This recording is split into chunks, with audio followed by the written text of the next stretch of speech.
Hello guys. आज हम लोग जानेंगे कि ये इंडियन पॉलिटी की जो बुक है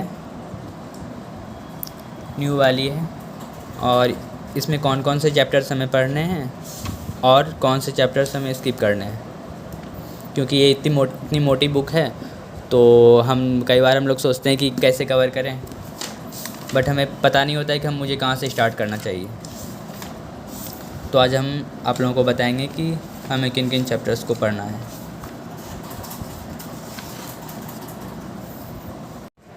जैसे कि पार्ट 1 में दिया गया है हमारे फ्रेमवर्क कैसे डिजाइन हुआ है, तो स्टार्टिंग के 2 चैप्टर्स ये मॉडर्न हिस्ट्री में भी ओवरलैप करता है, तो आप वहाँ से भी पढ़ सकते हैं, या फिर आप जब आप मॉडर्न हिस्ट्री के पार्ट को कर रहे होंगे तो आप साथ ही साथ इसको भी पढ़ सकते हैं। स्पेशल टाइम देने की ज़रूरत नहीं है यहाँ पे।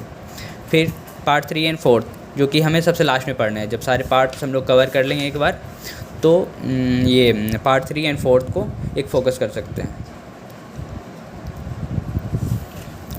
चैप्टर 3 एंड चैप्टर 4 को सबसे लास्ट में देखना है। फिर चैप्टर 5, 6, 7, 8 इन सारे चैप्टर्स को हमें स्पेशल फोकस के साथ देखना है, क्योंकि फंडामेंटल राइट्स बहुत इंपॉर्टेंट है हमारे लिए। सिटीजनशिप ये भी बहुत इंपॉर्टेंट है। यूनियन एंड इट्स टेरिटरी जो भी चेंजेस हुए हैं, ये सारे इंपॉर्टेंट टॉपिक्स हैं, क्योंकि स्टेट पीसीएस से भी इससे क्वेश्चंस बनते हैं, स्पेशल हमारे राइट्स से, जो इक्वालिटी, फ्रीडम, ये सारे जो राइट्स मिले हैं इनसे स्टेट क्वेश्चन पूछ लेते हैं। और साथ ही साथ सिटीजनशिप से बहुत सारे रेगुलेशन है, क्या क्या इसमें क्राइटेरियाज़ हैं, किस तरह से हमें मिलते हैं, बहुत सारे इसमें डिस्क्रिप्टिव वे में दिया गया है। हमें उन सारी चीज़ों को जान लेना है, क्योंकि क्वेश्चंस बने हैं, प्रीवियस ईयर क्वेश्चन यहाँ से फॉर्म हुए हैं। ठीक। चैप्टर 9, 10th एंड 11th ये हमारे बेसिक जो फंडामेंटल ड्यूटीज़ हैं, और जो भी अमेंडमेंट्स हुए हैं कैसे होते हैं, उनके क्या प्रोसीजर्स हैं, उन सारे प्रोसीजर्स को जान लेना है हमें। और क्या हमारा जो बना है उसका बेसिक स्ट्रक्चर क्या है कॉन्स्टिट्यूशन का, ये भी हमें अच्छे से जान लेना है। तो इम्पॉर्टेंट टॉपिक्स हो जाते हैं। फिर पार्ट 2 में स्टेट सिस्टम ऑफ गवर्नमेंट, जिसमें कि पार्लियामेंट्री सिस्टम दिया हुआ है, फेडरल सिस्टम और सेंट्रल स्टेट रिलेशंस जो कि इम्पॉर्टेंट है हमारे लिए, और इंटर स्टेट भी। तो इन सारे टॉपिक्स को अच्छे से फोकस होकर हमें देख लेना है। फिर इमरजेंसी प्रोविजंस, ये भी इम्पॉर्टेंट टॉपिक्स है हमारे लिए। फिर पार्ट 3 जब हम लोग जाते हैं तो इसमें जो भी टॉपिक्स हैं ये सारे इंपॉर्टेंट है। प्रेसिडेंट देख सकते हैं, vice president, prime minister, central council of ministers. President और वाइस प्रेसिडेंट इसलिए स्पेशल हो जाता है क्योंकि 2022 में आप जानते हैं कि अभी इलेक्शंस हुए हैं, तो हमारे लिए इस साल जो है कि बहुत रिलेवेंट टॉपिक रहेगा, क्योंकि ये सारे टॉपिक्स एक तरह से चर्चे में रहेंगे। सेम उसी तरह कैबिनेट कमिटीज़, पार्लियामेंट और पार्लियामेंट्री कमिटीज़, इन सारे टॉपिक्स को हमें स्पेशल फोकस के साथ देख लेना है। पार्लियामेंट्री फोरम को आप छोड़ सकते हैं क्योंकि ये उतने इम्पॉर्टेंट नहीं है, बट बाकी आप ये पार्लियामेंट्री सिस्टम को अच्छे से देख लीजिए। पार्लियामेंट्री ग्रुप्स ये भी उतने रिलेवेंट नहीं है, तो इसको स्किप कर सकते हैं हम। सुप्रीम कोर्ट और जुडिशल रिव्यू और एक्टिविज़म, सेम उसी टाइप से PIL, इन सारे ये 4 टॉपिक्स को हम बिल्कुल भी नहीं छोड़ सकते, क्योंकि जुडिशरी फुल्ली फोकस्ड है इस पर। तो हमें यहाँ से जुडिशरी क्वेश्चन बनने के ज़्यादा से ज़्यादा चांसेस हैं, तो अच्छे से देख लेना इन सारे टॉपिक्स को हमें। पार्ट 4 में हम जाते हैं तो गवर्नर और chief minister, state council of ministers, state legislature. जिस तरह से हम यूनियन गवर्नमेंट, सेंट्रल गवर्नमेंट में हम लोग देख सकते हैं प्रेसिडेंट है, सेम लाइक ये गवर्नर भी है। तो जब हम इसको पढ़ रहे होंगे तो साथ ही साथ हमें इसको भी देख लेना है। जैसे कि अगर हम प्रेसिडेंट पढ़ रहे हैं तो गवर्नर हम साथ साथ देख सकते हैं। फिर chief minister same like vice president, अगर वहाँ पे उस चैप्टर को पढ़ रहे हैं तो हम उस समय इसको भी पढ़ सकते हैं। ठीक है। State council of minister, state legislature और हाई कोर्ट और ट्रिब्यूनल्स को स्पेशल फोकस के साथ देखना है, क्योंकि लास्ट ईयर भी ये मुद्दे न्यूज़ में चल रहे थे। Special provisions for some states, क्योंकि हमारे नॉर्थ ईस्टर्न स्टेट्स के लिए कुछ अलग अलग प्रोविजंस बनाए गए हैं, लाइक वेस्टर्न स्टेट्स के लिए भी। तो उन सारे स्टेट्स के लिए अलग क्या बने हैं उन सब पे देख लेना है हमें। पंचायती राज और म्यूनसिपैलिटी ये हमारे पार्ट 5 में आते हैं, तो इन दोनों चैप्टर्स को भी अच्छे से देख लेना है। तो लक्ष्मीकांत के पार्ट 5 में ये दोनों चैप्टर्स दिए हुए हैं, तो इन चैप्टर्स को पढ़ लेना है। ये विलेज कमेटी पे है और ये अर्बन बॉडीज़ को लेके है। पार्ट 6 में हम देख सकते हैं यूनियन टेरिटरीज और शेड्यूल्ड एंड ट्राइबल एरियाज़ पे है, तो ये दोनों भी इम्पोर्टेंट हो जाते हैं हमारे लिए।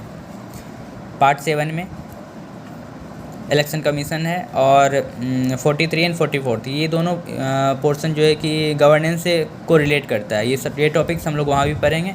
तो अब जब हम गवर्नेंस का कवर कर रहे होंगे तो इन दोनों टॉपिक्स को कवर कर लेना है।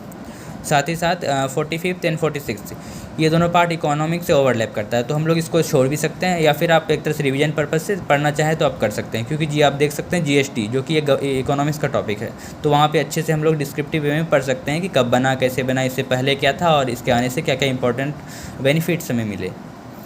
47 चैप्टर ये भी गवर्नेंस का एक पार्ट है, तो आप एक रिवीजन पर्पज से देख सकते हैं। 48 एंड 49 ये भी गवर्नेंस का पूरा पार्ट है। 50 हमें पढ़ना है। 51 एंड 52 ये अटॉर्नी जनरल जब हम कर रहे होंगे तो उस समय हम लोग इस दोनों टॉपिक्स को कर लेंगे cover. 53 advocate general of the state, ये हमें इससे स्पेशली करना है। पार्ट 8 में हम लोग देख सकते हैं क्या क्या है लक्ष्मीकांत में। नीति आयोग है 54, चैप्टर 55, 56, 57, 58 ये सारे टॉपिक्स हमारे लिए इम्पॉर्टेंट है, और ये गवर्नेंस का पार्ट है। तो जब हम लोग गवर्नेंस कर रहे होंगे तो हम लोग यहाँ से पढ़ सकते हैं, या फिर अगर आप ऑलरेडी आपने पढ़ रखा है तो इसे पढ़ने की ज़रूरत नहीं है। चैप्टर 60, 61, 62 ये तीनों टॉपिक्स गवर्नेंस का ही पार्ट है। फिर 63 ये पार्ट डिजास्टर मैनेजमेंट के साथ में ओवरलैप करता है। तो ये सारे जो अथॉरिटीज़ जो बने हुए हैं, तो ये जब हम लोग ज्योग्राफी और डिजास्टर मैनेजमेंट कर रहे होंगे तो वहाँ पे हम लोग ऑलरेडी कवर कर चुके होंगे, तो इससे स्पेशल पढ़ने की ज़रूरत नहीं है। पार्ट 9 में आप देख सकते हैं 64 ये हमारे लिए उतना इंपॉर्टेंट नहीं है, बट 65 जो कि ऑफिशियल लैंग्वेजेज है ये इंपॉर्टेंट है, क्योंकि बहुत सारे स्टेट्स का क्या क्या ऑफिशियल लैंग्वेज है वो सारे डिफ़र करते हैं, तो बहुत सारे क्वेश्चंस यहाँ से भी फॉर्म हुए हैं, तो आप इसको देख सकते हैं। 66, 67, 68 ये सारे इंपॉर्टेंट टॉपिक्स नहीं है उतना, तो आप इस सबको स्किप कर सकते हैं।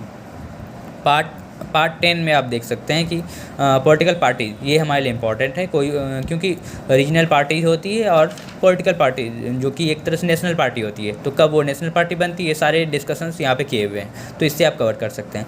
पार्ट 70 जब पार्ट 10 का 70 चैप्टर्स, तो ये इंपॉर्टेंट उतना नहीं है, तो हम छोड़ सकते हैं। बट इलेक्शन और इलेक्शन लॉज क्या क्या बने हैं, क्या इस कमीशन कैसे फॉर्म हुए हैं, तो इन सबको हमें देख लेना है, क्योंकि इलेक्शन कमीशन साल भर में कहीं ना कहीं एक चर्चे में रहती है, क्योंकि बहुत सारे जगह में इलेक्शंस होते रहते हैं, तो हमें इन दोनों को चैप्टर्स को देख लेना अच्छे से।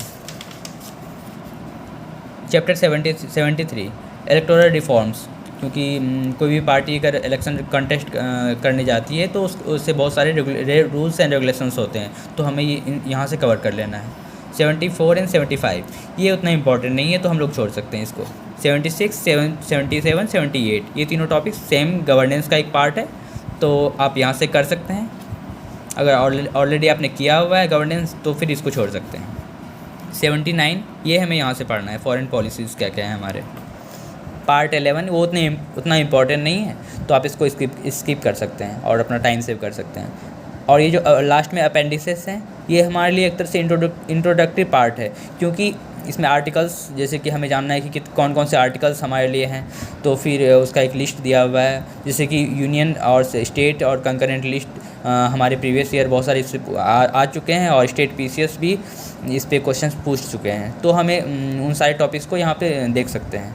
और सेम लाइक ये टोटल 10 अपेंडिक्सेस हैं, तो यहाँ से हम लोग देख सकते हैं। ओके, तो मैंने आप सारे इंपॉर्टेंट टॉपिक्स को आपको बता दिए कि क्या क्या हमें पढ़ने हैं और क्या किन किन चीज़ों को हमें नहीं पढ़ने हैं। तो that's all, thank you guys.